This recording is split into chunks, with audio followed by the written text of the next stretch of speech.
திருமறை நேரம் Bible Hour presented by the National Bible College. கிறிஸ்துவின் சபையார் உங்களை வாழ்த்துகிறார்கள். Welcome to Satellite Bible Classes. வணக்கம். தேசிய வேதாகம கல்லூரி மாணவ கண்மணிகளே, தோழர்களே, அருமை பெற்றோரே, உலகளாவிய என் தமிழ் சொந்தங்களே, மீண்டுமாக வான்வழி வகுப்புகளுக்கு உங்களை வரவேற்கிறதுல மகிழ்ச்சி அடைகிறேன். இந்த நாட்களில் வார்த்தை மாம்சமானார், த வேர்ட் பிகம் ஃப்ளஷ் என்ற தலைப்பில் ஒரு தொடர் நிகழ்ச்சியை நம்ம கவனிக்கிறோம். மத்தேயு எழுதின எழுத்தாளர் சில சிறப்பான கருத்துக்களை இயேசு கிறிஸ்துவினுடைய பிறப்போடு தொடர்பு படுத்தி பேசுகிறார். இந்த பகுதியை நாம் மத்தேயு 2ஆம் அதிகாரம் முதல் 10 வசனங்களில் படிக்கிறோம். நீங்கள் அதை பொறுமையாக படித்து தியானிக்கும்படியாக உங்களை நான் கேட்டுக்கொள்கிறேன். இயேசு கிறிஸ்து அதிசயமானவர், ஜீசஸ் வாஸ் ஒண்டர்ஃபுல் என்று ஏசாயா 9ஆம் அதிகாரம் 6வது வசனத்தில் படிக்கிறோம். இயேசு கிறிஸ்து தாவீதின் குடும்பத்தில் பிறந்தார், தாவீதின் வம்சமாக இருக்கிறார், தாவீதினுடைய வேராக இருக்கிறார் என்றெல்லாம் கடந்த பாடத்தில் நாம் படித்தோம். அதற்கான அர்த்தம் என்னவென்றால், தாவீது ராஜாவினுடைய குடும்பத்திலே வருகிற ஒவ்வொரு பிள்ளையும் ராஜ குடும்பத்தை சேர்ந்ததுனால அவரும் ராஜாவாக இருக்கிறார். Since Christ was born in the king's family, therefore he is also a king. சரீரத்தின்படி தாவீதின் குடும்பத்தில் இயேசு பிறந்ததுனால அவர் ராஜா தான். ஆனால் உண்மையிலே அவர் எப்படிப்பட்ட ராஜா அப்படின்னா, அவர் ஆவிக்குரிய ராஜாவாக இருக்கிறார். இயேசு கிறிஸ்து தன்னுடைய சிலுவை மரணத்துக்கு முன்பாகவே பிலாத்துவினிடத்தில் அந்த செய்தியை சொல்லுகிறார். என்னுடைய ராஜ்யம் இவ்வுலகத்துக்குரியது அல்ல, my kingdom was not of the world என்று சொன்னார்.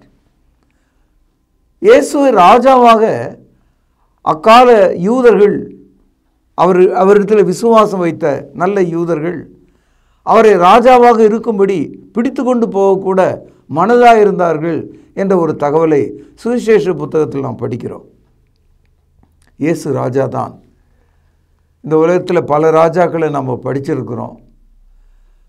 ராஜ்யமே இல்லாதவர்கள் கூட தங்களை ராஜான்னு சொல்கிறவங்களையும் பார்த்துருக்குறோம். கர்வத்தோடு எந்த ஒரு ராஜாவும் 100 ஆண்டுகள் உலகத்தை ஆண்டது கிடையாது. மிக நீண்ட காலம் ஆண்ட அரசர்கள் 40 ஆண்டுகள், மிஞ்சி போனால் ஒரு 50 ஆண்டுகள் அவர்கள் ஆண்டிருப்பார்கள். இயேசு கிறிஸ்து இட்டர்னல் கிங், நித்திய ராஜாவாக இருக்கிறார். வெளிப்படுத்தல் 19ஆம் அதிகாரம் 16வது வசனத்தில் எல்லா ராஜாக்களுக்கும் மேலான ராஜா, எல்லா கர்த்தாக்களுக்கும் மேலான கர்த்தர்,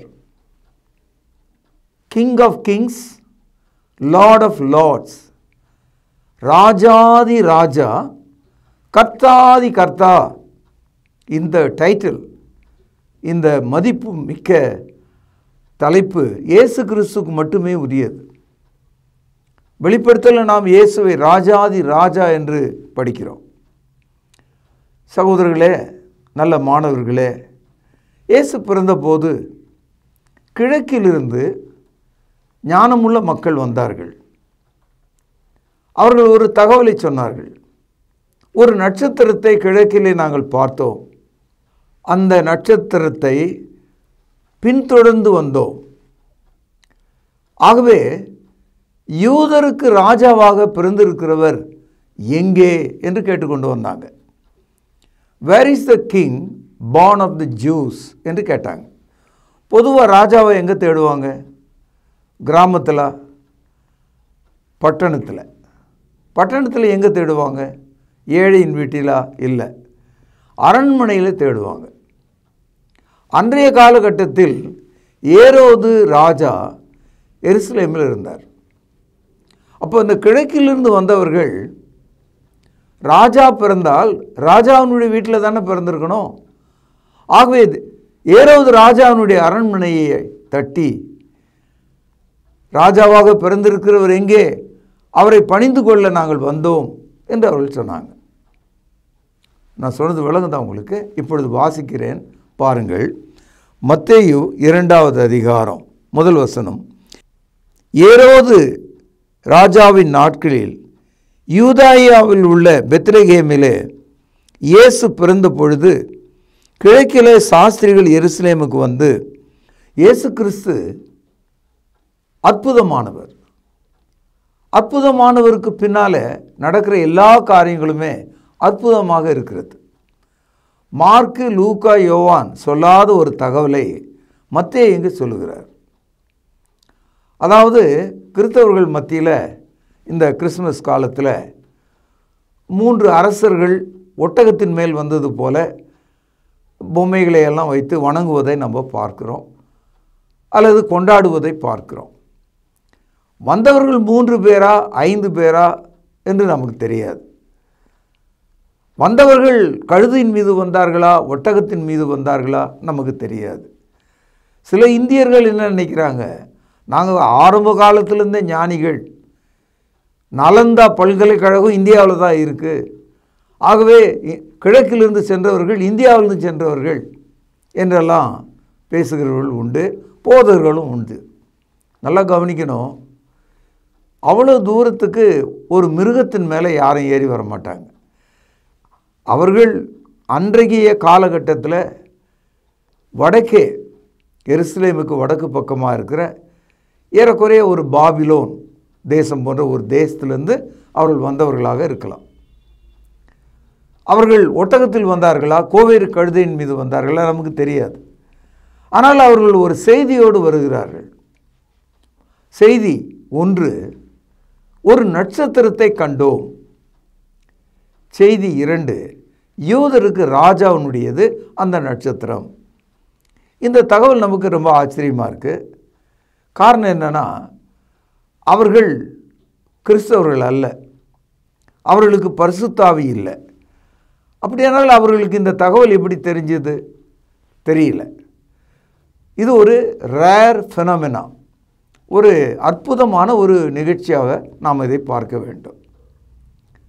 காரணம், பைபிளில் உள்ள எல்லா வசனங்களும் தேவ ஆவியினால் ஏவப்பட்டு எழுதப்பட்டிருக்கிறது என்று 2 தீமோத்தேயு 3வது அதிகாரம் 16வது வசனத்தில் படிக்கிறோம். All the scriptures were inspired by the Holy Spirit. அப்படியானால் இந்த பகுதியை பரிசுத்த ஆவியானவர் ஒப்புக்கொண்டாரா? ஒப்புக்கொண்டிருக்கிறார். அவர்களை ஏவினாரா? நமக்கு தெரியாது. ஏன்னா தேவனால் அற்புதமான காரியங்களை எப்போதும் செய்ய முடியும். ஆகவே இந்த கருத்தை மத்தேயு உறுதிப்படுத்துகிறார். ஏன்னா மத்தேயு என்ற ஆசிரியர் பரிசுத்த ஆவியினால் இந்த சம்பவத்தை எழுதியிருக்கிறார். ஆகவே மத்தேயுவால் எழுதப்பட்டதனால் இந்த சம்பவம் பரிசுத்த ஆவியினால் உறுதி பண்ணப்பட்டதாக நான் நம்புகிறேன்.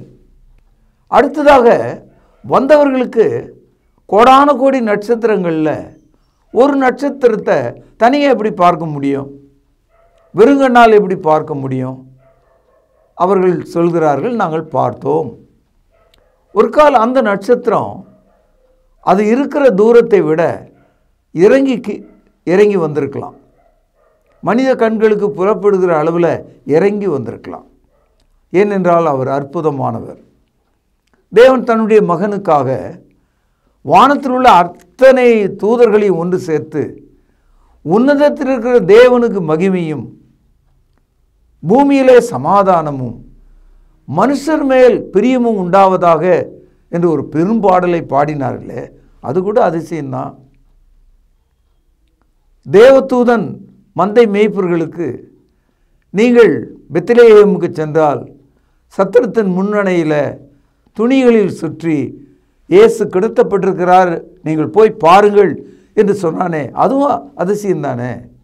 அதனால் Bible book of miracles and wonders.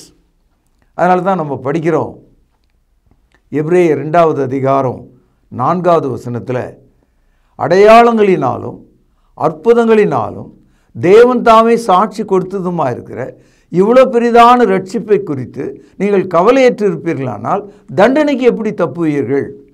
Bible is full of miracles, signs and wonders.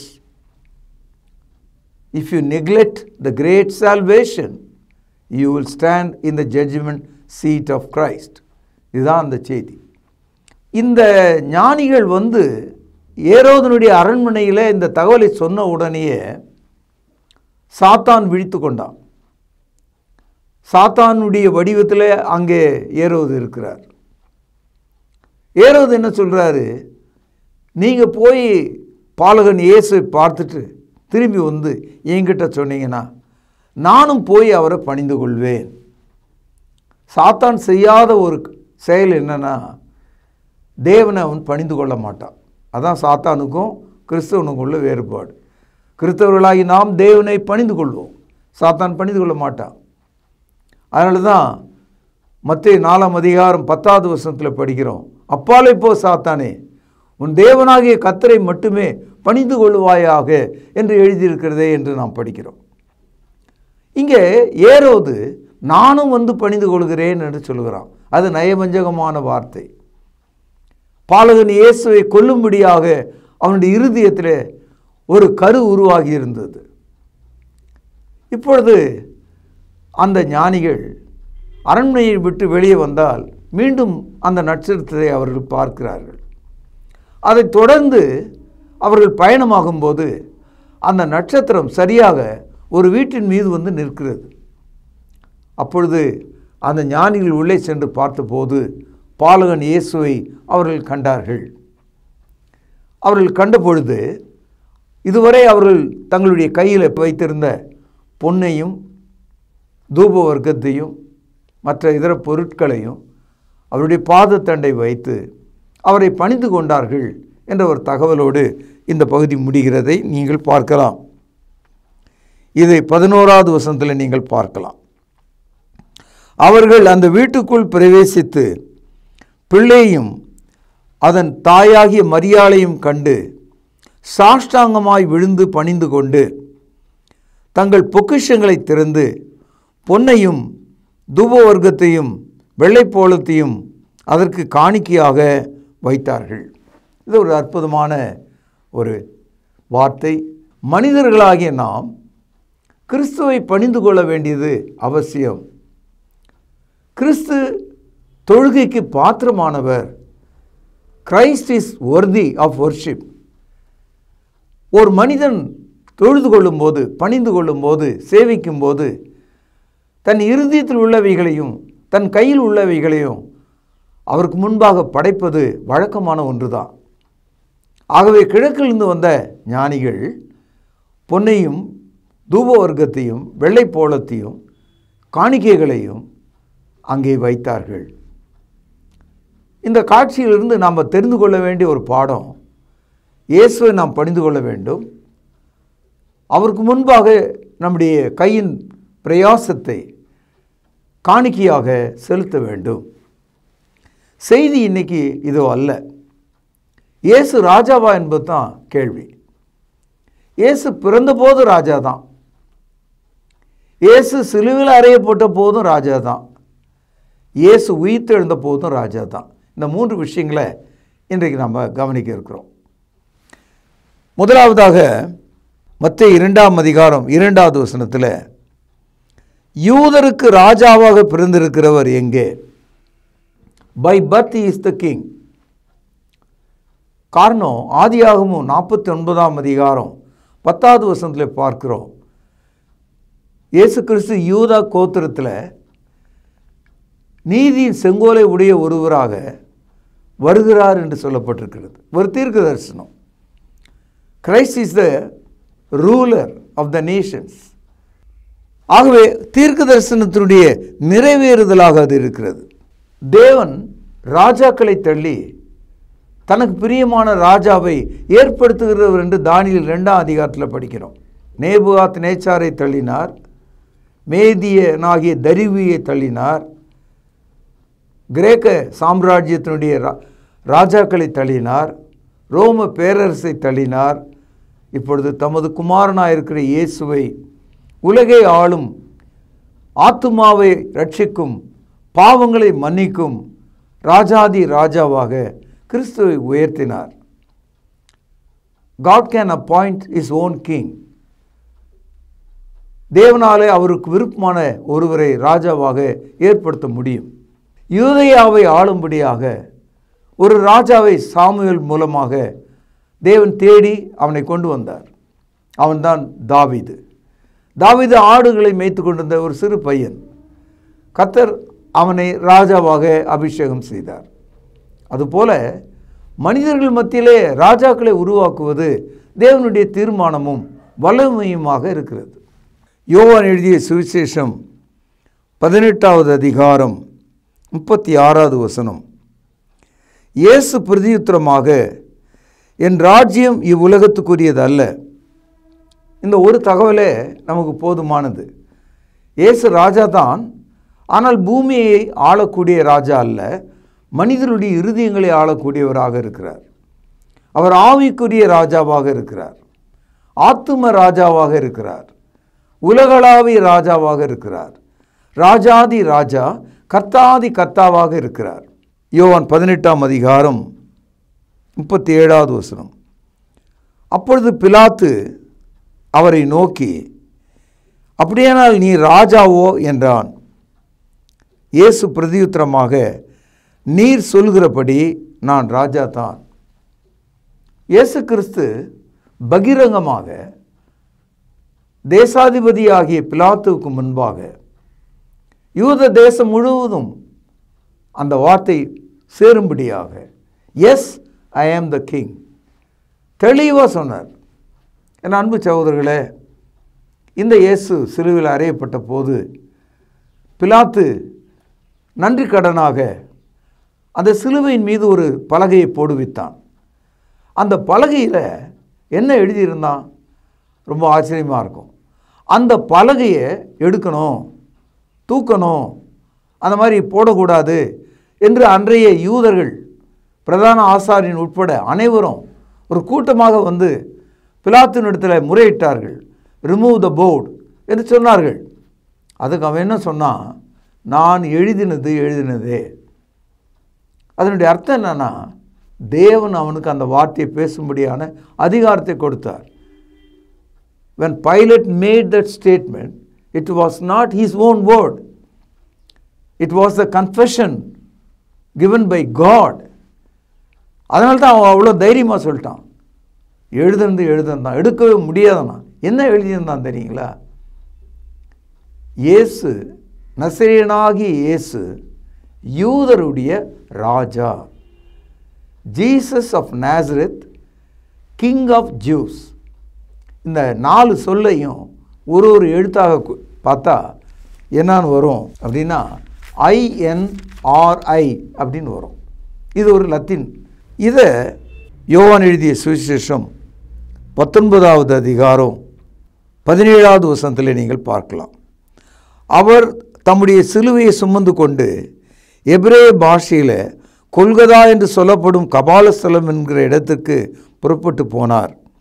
அங்கே அவரை சிலுவையில் அறைந்தார்கள். இந்த தகவலோடு இப்பொழுது 19ஆம் வசனம் பாருங்கள். பிலாத்து ஒரு மேல் விலாசத்தை எழுதி சிலுவையின் மேலே போடுவித்தான். அதில் நசரேயனாகிய இயேசு யூதருடைய ராஜா என்று எழுதப்பட்டிருந்தது. இயேசு சிலுவையில் அறையப்பட்ட இடம் நகரத்துக்கு சமீபமாக இருந்தபடியினால் யூதரில் அநேகர் அந்த மேல் விலாசத்தை வாசித்தார்கள். அது, கவனிங்கள், எபிரேயம், கிரேக்கம், லத்தீன் பாஷைகளில் எழுதியிருந்தது. 3 மொழிகளில் இந்த INRI என்ற அந்த வார்த்தையை, நசரேயனாகிய இயேசு யூதருடைய ராஜா என்று எழுதியிருந்த அந்த தகவலை 3 மொழிகளில் அன்றைக்கு படித்தார்கள். காரணம், முதல் நூற்றாண்டு காலத்தில் ஆட்சி மொழியாக லத்தீன் இருந்தது, அறிவு மொழியாக கிரேக்கம் இருந்தது, மத மொழியாக எபிரேயம் இருந்தது. ஆக எபிரேயம், கிரேக்கம், லத்தீன் ஆகிய 3 மொழிகளில் அவன் அதை எழுதி போட்டான். யாரும் மிஸ் பண்ணவே முடியாது. இன்றைக்கும் நம்ம கையில் இருக்கிற இந்த வேத புத்தகம் கிரேக்க மொழியில் எழுதப்பட்டு மொழிபெயர்க்கப்பட்ட ஒரு புத்தகம்தான். தமிழில் நாம் அதை மொழிபெயர்த்திருக்கிறோம், அவ்வளோதான். ஆக இதுவும் கூட கிரேக்க மொழியில் எழுதப்பட்டிருக்கிறது, புதிய ஏற்பாடு. என் அன்பு சகோதரர்களே, இயேசு பிறந்த போதும் ராஜாவாக தான் இருந்தார், அவர் மரித்த போதும் ராஜாவாக தான் இருந்தார். இயேசு மரித்தோர்ந்து உயிர்த்தெழுந்த போது பூமியில் உள்ள எல்லா மனிதர்களும் அவரை கர்த்தர் என்றும் ஆண்டவர் என்றும் அறிக்கை பண்ணும்படி மேலான நாமத்தை தந்தருளினார் என்று நாம் படிக்கிறோம். பிலிப்பியர் 2வது அதிகாரம், பிலிப்பியர் 2ஆம் அதிகாரம் 9 முதல் சில வசனங்கள். ஆதலால் தேவன் எல்லாவற்றுக்கும் மேலாக அவரை உயர்த்தி இயேசுவின் நாமத்தில் வானோர் பூதலத்தோர் பூமியின் கீழானோருடைய முழங்கால்கள் யாவும் முடங்கும்படிக்கும் பிதாவாகிய தேவனுக்கு மகிமையாக இயேசு கர்த்தர் என்று நாவுகள் யாவும் அறிக்கை பண்ணும்படிக்கு எல்லா நாமத்திற்கும் மேலான நாமத்தை அவருக்கு தந்தருளினார். அதனால் இயேசு பிறந்தபோது ராஜா, மரித்த போது ராஜா, உயிர்த்தெழுந்த போதும் ராஜா. என் அன்பு சகோதரர்களே, இப்படி ஒரு மார்க்கம் உலகத்தில் இருக்க முடியுமா? இப்படிப்பட்ட ஒரு மார்க்கத்தை தெரிந்து கொள்ளாமல் அடிமையாக, பூமிக்குரிய மக்களாக, விக்கிரக வழிபாடு செய்கிறவர்களாக, கடவுள் அற்றவர்களாக, நம்பிக்கை அற்றவர்களாக மரணத்தை நோக்கி போகிற உங்களுக்கு இந்த மார்க்க அறிவு தேவை. இயேசுவை நீங்கள் அறிந்து கொள்ள வேண்டும். அந்த ஞானமுள்ள அந்த சாஸ்திரிகள் அவர்கள் தேடி வந்தார்கள், அவரை தேடி தேடி வந்தார்கள். அவர்களுக்கு எத்தனையோ தடைகள் வந்திருக்கலாம், ஏறது கூட அவர்களை தடை செய்திருக்கலாம். அதையெல்லாம் கடந்து வந்து பாலகன் இயேசுவை கண்டது போல நீங்களும் கூட உங்கள் வழிபாடுகளையும், விக்கிரக வழிபாடுகளையும், பாரம்பரியங்களையும், குடும்ப பழக்கங்களையும், பின்னணிகளையும், தத்துவங்களையும் கடந்து வந்து இயேசுவை தெரிந்து கொள்ள வேண்டும். அவரை ராஜா என்று உன் வாழ்க்கையில் அறிக்கையிட வேண்டும். அப்பொழுது அவர் உன்னை ஆட்சி செய்வார். சகோதரர்களே, ஒரு ராஜான்னு எடுத்துவோம். அவர் சிங்காசனத்தின் மேலே கம்பீரமாக உட்கார்ந்துருக்கார். அவர் கை வைக்கிற இடத்துல 2 சிங்க தலைகள் தங்கத்தால் செய்யப்பட்டது அந்த சிம்மாசனத்தில் பொதிக்கப்பட்டிருக்கு. கம்பீரமாக உட்கார்ந்துருக்கார். அவருக்கு பின்னால் ஒரு பெரிய இராணுவம் போராயுதங்களோடு நிற்கிறாங்க. அரண்மனைக்கு வெளியே ஏராளமான ரதங்களும் குதிரைகளும் யானையும் இருக்கிறது, எல்லாம் இருக்குது. ஆனால் அவர் தன்னைத்தானே ராஜான்னு சொல்லிகிட்டு இருக்கார். ஏன்னா அவர் ஆளுவதற்கான ஒரு நிலப்பரப்பு இல்லை. அப்போது தேசம் இல்லாமல் ஒரு ராஜா இருக்க முடியாது. ஒரு ராஜா இருந்தால் தேசம் இருக்கணும். தேசம் இல்லாத ஆள் எப்படி ராஜாவாக இருக்க முடியும்? அவன் ஒரு டம்மி பீஸ், அவன் ஒரு நடிகனை போல் தான் இருப்பான். அடுத்தது பாருங்கள், ஒரு ராஜான்னு இருந்தால், ஒரு தேசம்னு அவனுக்கு இருந்தால், அங்கே எதுவுமே இல்லை, வெறும் பாலைவனம் இருந்தால் என்ன பிரயோஜனம்? அப்போ ஒரு ராஜா அந்த ராஜ்யத்தில் தன்னுடைய குடிமக்களை, ஏராளமான கோடிக்கணக்கான மக்கள் அங்கே இருக்கணும். இப்போ ராஜா இருக்கார், நிலப்பரப்பு இருக்குது, மக்கள் இருக்காங்க. இந்த ராஜா உட்கார்ந்த இடத்துலேருந்து எப்படி அவங்கள ஆளுவார்? அவர்களை ஆளுவதற்கு ஒவ்வொரு மனிதன்கிட்டையும் போய் ஒவ்வொரு நாளும் ஒவ்வொரு வேலையும் நீ இதை செய்யாத செய்யாத அப்படின்னு சொல்ல முடியுமா? முடியாது. அப்போது ராஜா சிங்காசனத்தில் உட்கார்ந்து தன் நிலப்பரப்பில் வாழ்கிற குடிமக்களாகிய மக்களுக்கு சட்டம் ஒன்றை அவன் கொடுக்க வேண்டும். சட்டம் இல்லாமல் அவர்களே அவன் சந்திக்க முடியாது. சட்டம் எழுத்து வழியில் இருக்கணும். அப்படியானால் ஒரு ராஜாவுக்கு 4 தகுதி இருக்குது. அவனுக்கு ஒரு சிங்காசனம் தேவை, அவனுக்கு ஒரு நிலப்பரப்பு தேவை, குடியிருக்கிற மக்கள் தேவை, ஆட்சி செய்யும் சட்டம் தேவை. இந்த 4 இருந்தால் அது ராஜ்யம். A king must have a great throne, a great land, a great people, a great law book. எல்லாம் இருந்தால் தான் அதை ராஜ்யம் நம்ம ஒத்துக்க முடியும். இன்றைக்கும் நிறைய பேர் தங்களை ராஜான்னு சொல்லிக்கிறாங்க. ஜப்பானில் ராஜா இருக்கார், இங்கிலாந்தில் ராஜா இருக்கார், புரூனையில் ராஜா இருக்கார், சில விதமான நாடோடி மக்கள் மத்தியில் ஆப்பிரிக்காவில் ராஜாக்கள் இருக்காங்க. அவர்கள் ஒரு குழு தலைவர்களாக தான் இருக்காங்க. ஒரு பாரம்பரியத்தின் கீழே ஒரு ராஜான்னு சொல்லிக்கிறாங்க. இயேசு கிறிஸ்து மெய்யாகவே ராஜாவாக இருக்கார், இன்றைக்கும் ராஜாவாக இருக்கார். அவருடைய நிலப்பரப்பாக சபை இருக்கிறது. அவருடைய குடிமக்களாக கிறிஸ்தவர்கள் இருக்கிறாங்க. அவர்களை ஆளும் சட்டமாக புதிய ஏற்பாடு இருக்கிறது. Christ is the king, search is the land, people are the citizen, the new testament is the law book. இந்த நாளையும் அவர் உடையவராக இருக்கிறார். என் அன்பு தோழர்களே, மாணவர்களே, இயேசு ராஜாதி ராஜா. உங்களுடைய இருதயமே அவர் ஆளும் நிலப்பரப்பு. உங்கள் கீழ்ப்படிதலே நீங்கள் அதனுடைய குடிமக்கள் என்பதை காட்டுகிறது. நீங்கள் இந்த வசனத்தின்படி நடப்பது அந்த சட்டத்தின்படி நடக்கிற மக்களாக இருக்கிறது. மல்யுத்தம் செய்கிறவன் சட்டப்படி மல்யுத்தம் செய்யலைன்னா முடிச்சு விட்டப்பட மாட்டான். அது மாதிரி without a rule book you cannot enter into a debate or a sport or anything. சட்டம் இல்லாமல் எதையும் செயல்பட முடியாது.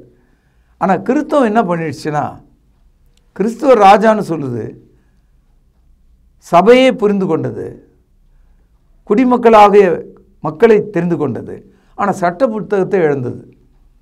இந்த நாட்களில் பாருங்கள், இந்த சட்ட புத்தகம் புதிய ஏற்பாட்டில் சொல்லாதவைகளையும் செய்யாதவைகளையும் போதிக்கப்படாதவைகளையும் மக்கள் செயல்படுத்தவும் போதிக்கவும் துணிந்து விட்டார்கள். அதனால் அவர்கள் ஏதோ ஒரு தவறை செய்து கொண்டிருக்கிறார்கள் என்பதை உணர்த்துவதற்காக தான் இந்த நிகழ்ச்சி. அதாவது மார்க்கத்துக்கு மதத்தில் இருக்கவங்கெல்லாம் இப்போ இனி திரும்பணும். நம்ம மதத்தில் நம்ம இஷ்டத்துக்கு நம்ம நடந்து கொண்டோம், மனிதர்களுடைய பாரம்பரியங்களை பின்பற்றினோம். இனி அப்படி செய்ய முடியாது. உன்னுடைய வாழ்க்கையில் கிறிஸ்து ராஜாவாக இருக்கிறார். உன்னுடைய ஆத்மா அவருடைய நிலப்பரப்பாக இருக்கிறது. உன்னுடைய கீழ்ப்படிதல் உன்னை கிறிஸ்தவனாக மாற்றுகிறது. நீ காத்துக்கொள்ளும் விசுவாசம் புதிய உடன்படிக்கையாக இருக்கிறது என்று சொல்லி இன்றைய செய்தியை நான் இங்கே நிறைவு செய்கிறேன். இதனுடைய தொடர்ச்சி நாளை நாம் கவனிக்கலாம். பிரார்த்தனை செய்வோம். பரலோகத்தில் வாசமாக இருக்கிற அற்புதமான தகப்பனே, நசரேயனாகிய இயேசு யூதருடைய ராஜா என்ற அந்த தகவல் வரலாற்றை மாற்றிவிட்டதே, உலகை மாற்றிவிட்டதே, எங்களையும் மாற்ற வேண்டும் என்று நான் செபிக்கிறேன்.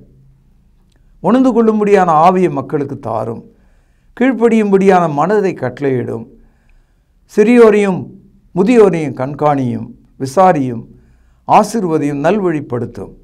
ஆண்டவரும் கர்த்தரும் இரட்சகருமாக இருக்கிற இயேசுவின் திருப்பெயரால் இவைகளை ஏறெடுக்கிறேன்.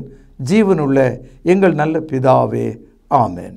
தொடர்பு கொள்ள வேண்டிய முகவரி: திருமறை நேரம், 58 சர்ச் தெரு, குமரன் நகர், சென்னை 6,82,000. செல்போன் 9385500882. கர்த்தாவே, தேவர்களில் உமக்குப்பானவர் யார்? வானத்திலும் பூமியிலும் உமக்குப்பானவர் யார்?